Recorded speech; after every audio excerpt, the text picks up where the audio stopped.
بسم الله الرحمن الرحيم. الحمد لله رب العالمين،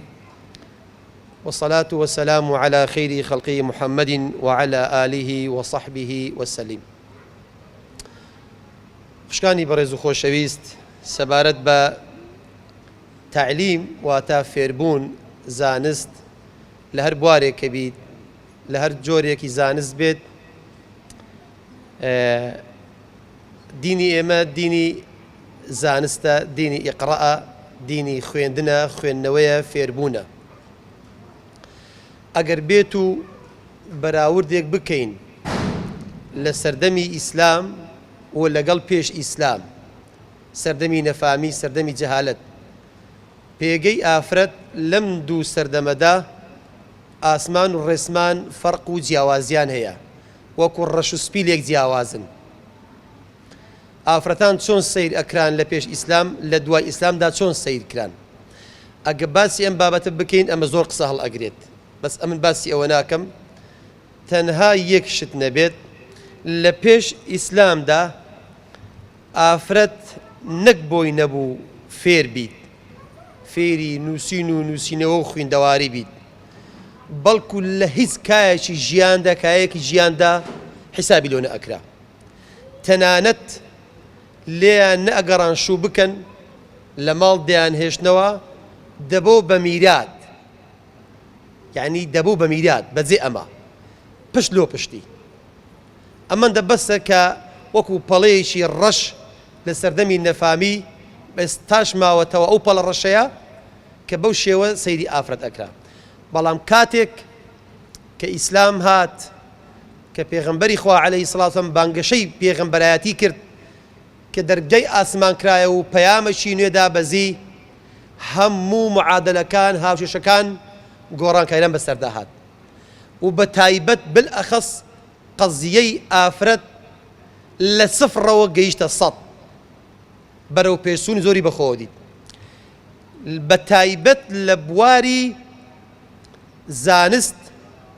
علم، فێربوون، نووسین، خوێندەواری، ڕۆشنبیری، زانیاری، هەموو جۆرە علمەکان پێغەمبەری خوا عەلەیهی سەڵاتو وەسەلام پشتی ئافرەتانی گرت، ڕێنمایی لۆدانان، هانیدان، تەشجیعی کردن کە دەست بە علمەوە بگرن و خۆیان فێری نووسین و خوێندنەوە و خوێندەواری بکەن. هانیدان ڕۆژێک لە ڕۆژان ساردی نەکردنەوە. هەر دەقێک، هەر نەسێک هاتی بیت لە قورئان و لە فەرموودەدا دەربارەی علم تایبەت نەبووە بە پیاوان،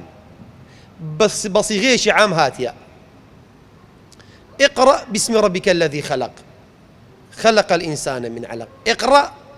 بەڵێ خطابەکەی ڕووی لە پێغەمبەر بووە عەلەیهی سەڵاتو وەسەلام، کە ئەو فێری ئیقرأ بێت لابد ئەبێت ئومەتەکەشی فێری ئیقرأ بێت، چکە پێغەمبەری خوا عەلەیهی سەڵاتو وەسەلام ئەو علمە کە فێر بووە لە لای خۆی گڵی نەدایتەوە، لە لای ئەو قەتیسی نەکردیە، بەڵکو چۆن خۆی فێر بووە، چۆن پیاوەکانی فێر کرد، ئاواش خێزانەکانی فێر کرد، ڕەزا و ڕەحمەتی خۆیان لەسەر بێت. تەماشەی عایشە بکەین، ڕەزا و ڕەحمەتی خوای لەسەر بێت، دایکی ئیمانداران، شارێک بۆ لە زانست و لە علم. کام سەحابە هەبووە لە عایشە ڕەزای خوا لەسەر بێ علمێکی لێ فێر نەبوو بێت و فەرموودەیەکی لێ وەرنەگرت بیت. هەر علمێک پیاوەکان نەیانزانی بە دەگەڕانەوە بۆ لای دایکی ئیمانداران عایشە ڕەزای خوا لەسەر بێت علمەکەی لێ فێر ئەبوون. ئەگەر ئەوە قەدەغە بوایە، دەبوایە پێغەمبەری خوا عەلەیهی سەڵاتو وەسەلام بە عایشەی فەرموو بە ئەتوو دەستکاری علم مەکە و علم ئیشی تو نییە. بەڵام پێغەمبەری خوا عەلەیهی سەڵاتو وەسەلام هانی ئەدات، تەشجیعی ئەکا و دەستخۆشی لێ ئەکات بۆی کە فێر بیت، فێری زانست بیت، چە ئەو شتانەی تایبەتن بە ئافرەتان، چە ئەو شتانەی کە شمولی عامیش ئەکەن و پەیوەستە بە هەمانەوە، علمەکان لەوێوە فێر بوون. جا ئەگەر بێت و لاپەڕەکانی مێژوو هەڵدەینەوە، تەماشای مێژووی زێڕینی موسڵمانان بکەین لە چەرخی زێڕین لە سەردەمی سەحابە، تابعی و تابعیش ئافرەتان جێپەنجەی زۆریان دیار بووە پشکی شێریان بەرکەوتووە لە پەروەردە و پێگەیاندن و لە علم و لە زانست نەک بە توێژی ئافرەتان بەڵکو بە غەیری ئافرەتانیش تەماشا دەکەین پیاوێکی وەکو حەسەنی بەسڕی ڕەحمەتی خوای لەسەر بێت گەورە تابعی بووە ئەو پیاوە ئەهلی تەفسیر بووە کانزایەکی گەورە بووە لە علم و لە زانست حەسەنی بەسڕی ڕەحمەتی خوای لەسەر بێت ئەو هەموو علمەی کە هەیبوو ئەو زانست و زانیارەی کە ئەیزانی ئەزانن بەشێکی لەو علمە لە شێوەی وەریگرتیا ڕابعەی عەدەوی ڕەحمەتی خوای لەسەر بێت مامۆستای حەسەنی بەسڕی بووە ڕابعەی عەدەوی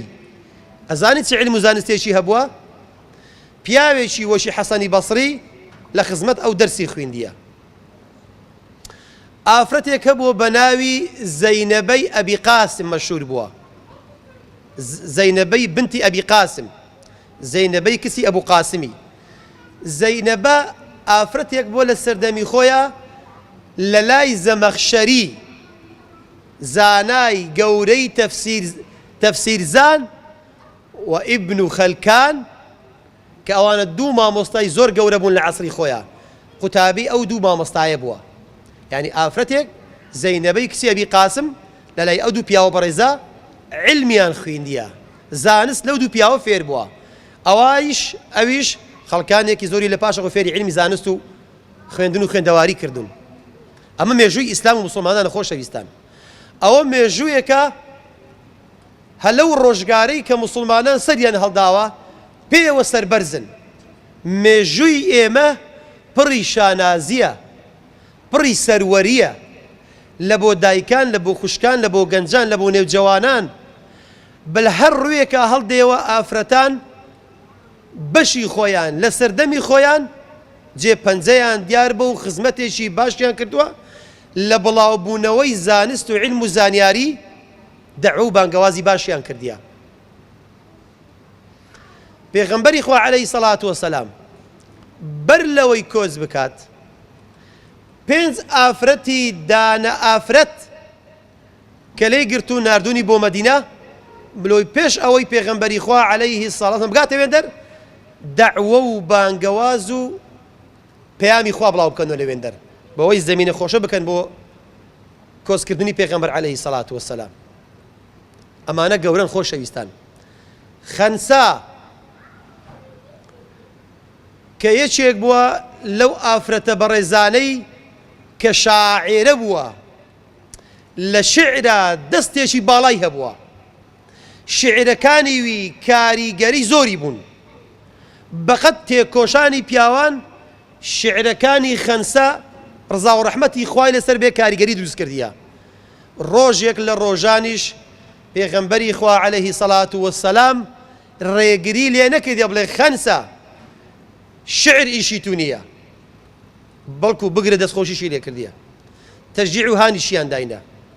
ئەمە ئاینی پیرۆزی ئیسلامە ئەوە ئەڕوانیتە پێگەی ئافرەت لە هەر بوارێک کە ئەتوانێت ئەسپی خۆی تاودات کە ئەتوانێت ئەو پەیامە بگەینێت بتوانێت خزمەت بە کۆمەڵگە بکات لە بواری توبە ئافرەتمان هەبووە لە سەردەمی پێغەمبەر عەلەیهی سەڵات وەسەلام لە جەنگەکانە بەشداری کردیە تەداوی بریندارەکانی کردیە چێن ئەوانەی کە بریندار ئەبن غێر هەر پیاوەکانن بەشداری شەڕ ئەکەن پیاویان بریندارەکانیان برینیان ساڕێش کردوون بۆ ئەوەی پیاوەکان دوانەکەون لە خەبات و تێکۆشان و ئیسلام ڕانەوەستێت پێغەمبەری خوا عەلەیهی سەڵات ڕێگری نەکردین لەگەڵ خۆی هیناون بۆەوەی یارمەتیان بدەن بۆ ئەوەی مسلمانان سەرکەون لە بواری خۆیانە بە هەمان شێوە بەداخەوە کە لێرە و لەوێ کە زۆر شمان گوێ لێ ئەبیت لە کەسانی دڵنەخۆش لە کەسانێک کە دڵەقینن کە بەرامبەر بە ئیسلام چاویان هەڵنایەت بەرامبەر ئافرەتانی مسلمان و باڵاپۆش شوێرن پێیان قەڵسن کە حیجابێک ئەبینن وەک دڕکێک ئەبینن لە چاویان ڕابسیت دێن باسیەوەکەن کوا ئیسلام ڕێگە نادا بە ئافرەت بخوێنیت ئیسلام ڕێگە نادا ئافرەت بەرەو پێش بچیت ئیسلام ڕێگە بە ئافرەت نادا فێری علم و زانست بیت ئەمانە هەموو قسەی هەڵیت و پەڵیتن قسەی بێبنەمان قسەی بێعیلمن ئەوانە قسەی کەسانێکی واللهی دڵنەخۆشن بۆیە بۆ قسانە سار نەبنەوە بەردەوام بن لە علم بخوێنن شەو و ڕۆژ علمێک فێربی کەسێک لێت فێربیت لۆتو ئەبیتە سەدەقەی جاریە من سلك طريقا يلتمس فيه إلى العلم سهل الله له به طريقا إلى الجنة پیغمبری خواه فرمید عليه الصلاة والسلام فرمي هر کەسێک خۆ ناڵێ و کەسە چێیە ڕەگەزینەر یان ڕەگەزیمەیە پیاوە یان ئافرەتە فەرمێ هەر کەسێک ڕێگەیەک ببڕێت و ڕێگایەک ببڕێت بۆ گەیشتن بە علم و بە زانست سهل الله له به طريقا إلى الجنة خوای گەورە ڕێگای چوونە بەهەشتی لۆ ئاسان ئەکات خۆ هەر یەکێک لە ئێمە وەڵڵی خۆشەویستان نازانین لە کام ڕێگاوە ئەگەین بە بەهەشت ڕێگاکانی گەیشتن بە بەهەشتیش زۆرن هەر ڕێگایەک و دونیا هیوا هەیە بە نوێژە نەگاتە بەهەشت هیوا هەیە بە ڕۆژوو ئەگات هیوا هەیە بە سەدەقە ئەگات هیوا هەیە بە سونەتان ئەگات هیوا هەیە بە دەعو و بانگەواز ئەگا بە بەهەشت ئێمە نازانین خوای گەورە کام سەدەقە و کام علم و کام عیبادەت لە ئێمە وەرئەگریت هیوا هەیە لە نەشری علم لە بڵاوکردنەوەی زانست فێرکردنی خەڵک بە وشەیەکیش بیت لۆی هەیە خوای گەورە ئەو ڕێگێت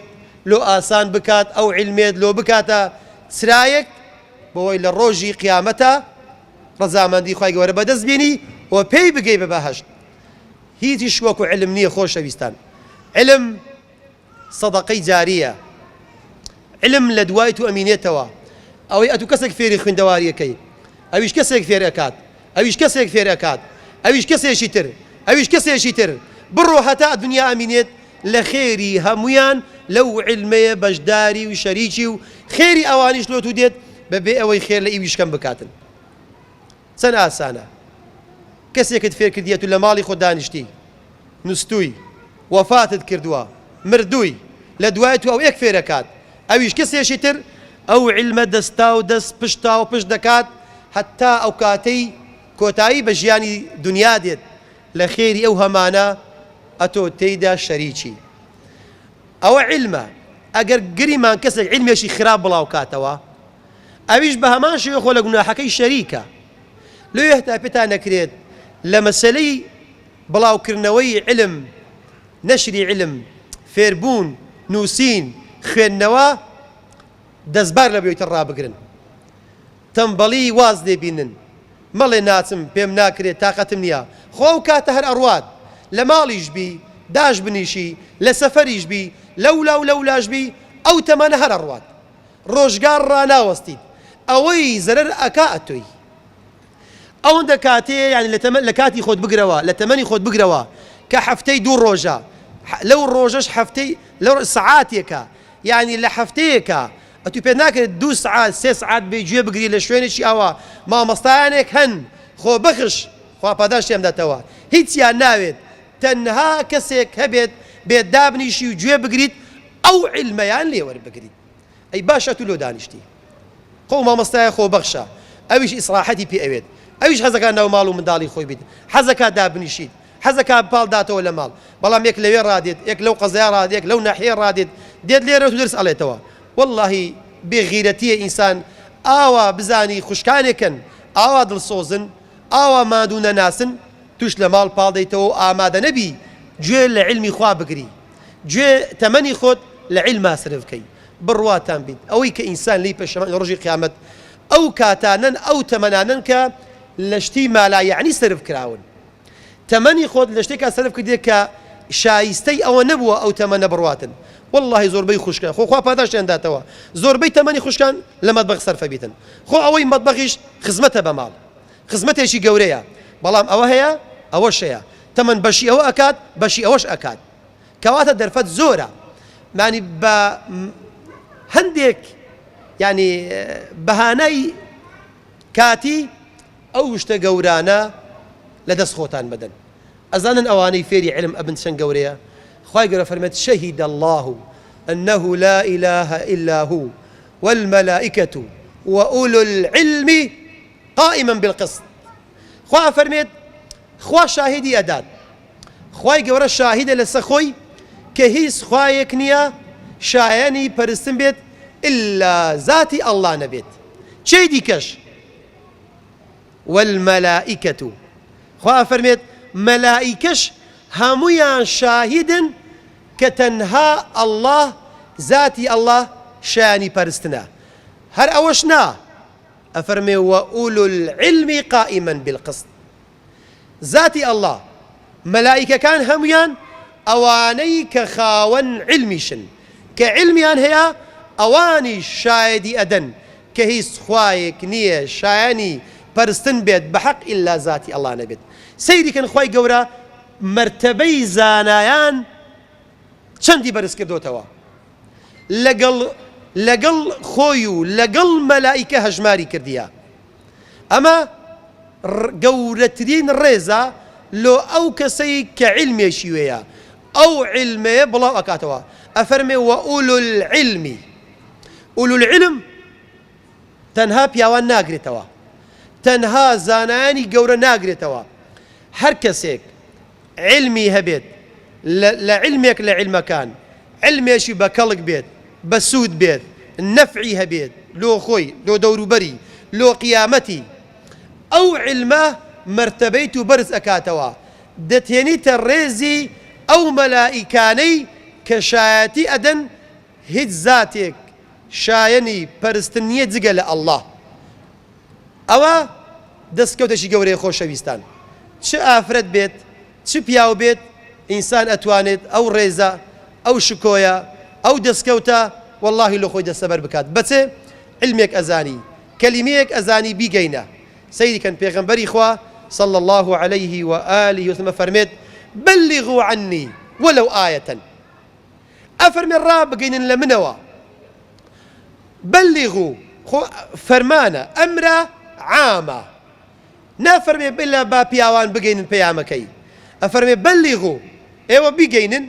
ذا آية آفرتي بياوي كم أندامي رش بيستي سبي بيستي. أفرمي بقينا لمنوا بقينا بخلق أجر يك آية يجبت